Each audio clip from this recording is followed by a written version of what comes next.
who work in the government to stand up and be counted, to say they don't support this kind of anti-democratic government or action. Okay, who's next? Okay, John Joe's going to say a few words.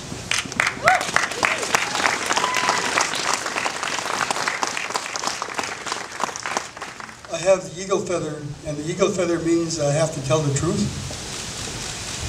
The eagle feather to us is special.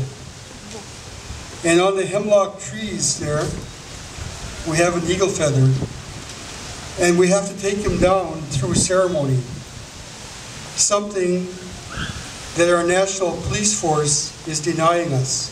Shame! Shame! Shame! They're denying the Mi'kmaq people their right to their spirituality. Premier Giz is the Minister of Aboriginal Affairs, and he's denying our people their right that has been validated by the Supreme Court to hunt, gather, and fish, which means that we can gather medicines in the area where they're putting the machines of destruction.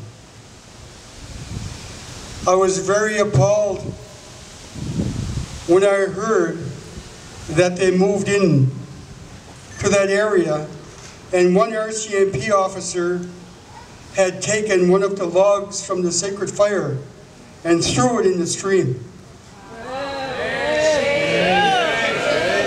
What a sacrilege.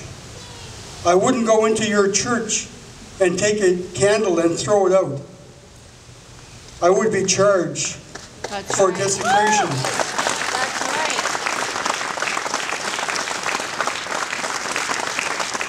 I would be charged for desecration of a sacred area. The RCMP had called me, but they didn't go through proper protocol. We have worked with them for close to 20 years on cultural awareness, so they cannot say that they weren't aware of what our culture and our traditions are. That's right. Shame on them. Shame, they know, they know. You're right. They were supposed to come to my house and give me tobacco and then ask me to answer their questions. So really the conversation I had with them means nothing, but during the conversation they assured me that they would not go in there until proper protocols were done to move the fire, extinguish the fire, and take down the eagle feathers, which was a blatant lie. Liars! Liars! That was a dishonor of the crown, the federal crown and the provincial crown. And today, when the citizens of PEI come to the legislature, our House of Democracy is locked. That's right. What's wrong? What's wrong with this picture? It's our house. And I'm going to say some words in Mi'kmaq to thank the Creator, and I want you all to say them. Well, all in Niskam. Say it. That means thank you, Creator, for all the things you have given us, especially the environment. You know, where the Hemlock Grove is, you would see all different species of trees, and even saplings. And if you look down underneath, you would see that they're all holding hands to protect Mother Earth from flowing into the stream or from flying away in the wind. And when you see people of all different ages and all different nationalities out there to protect that forest, it also means the same thing, that we're all there, no matter who we are, to protect our mother. We're all in this come.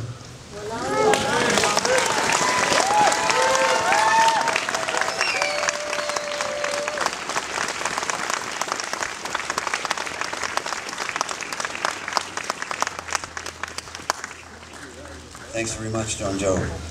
Our next speaker is Shannon Mader. Give her a welcome. Warm welcome.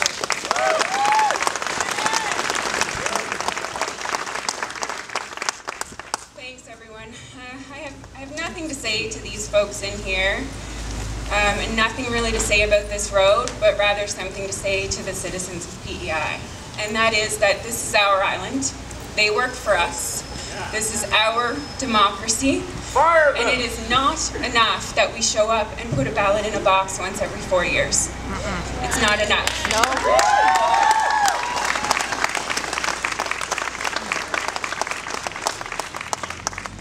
To all of the people that made a home, put their lives on hold, took vacation time from work to go out and spend time at that camp and fight for democracy, to all of the people who dropped off food, who came to stand by the roadside, and who supported us even though they couldn't be there.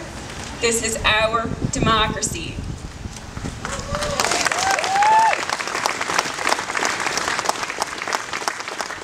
I woke up in tears this morning because I felt so bad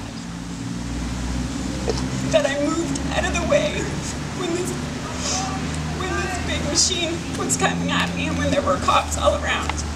A dear woman who showed up for a few hours to show her support sent me a message last night apologizing. She felt so bad that she left when the 6 cops came in for the 3 women that were there.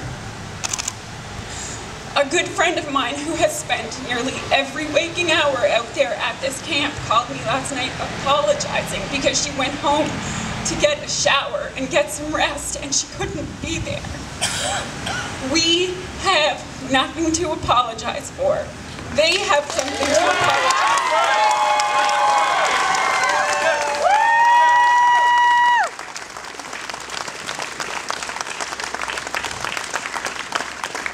This isn't about trees anymore. No. We did a great thing. I've met the most amazing people. Amazing. And this isn't over. That's right.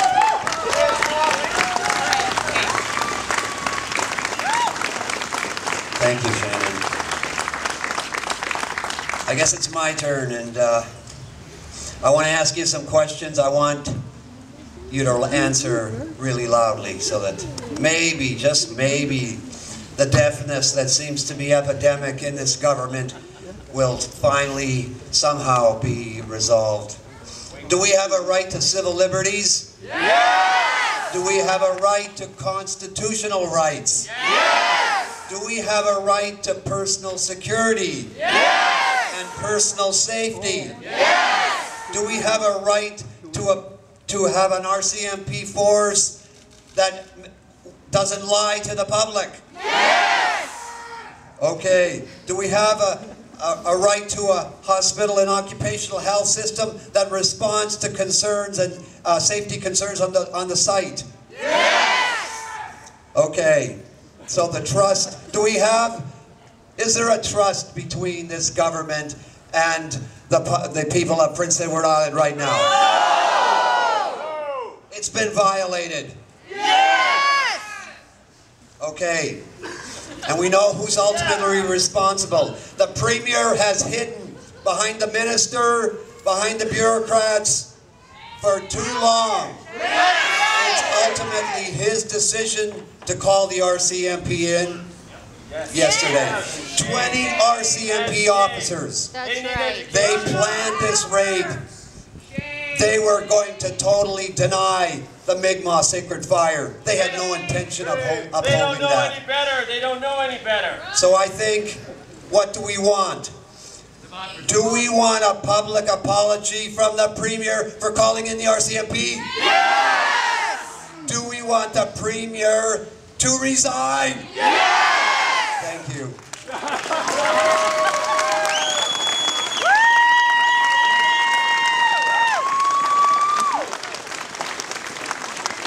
Please welcome Chris Ortenberger. Chris is the heart and soul of this whole movement. Without her, we would have gone home a long time. Thanks so much.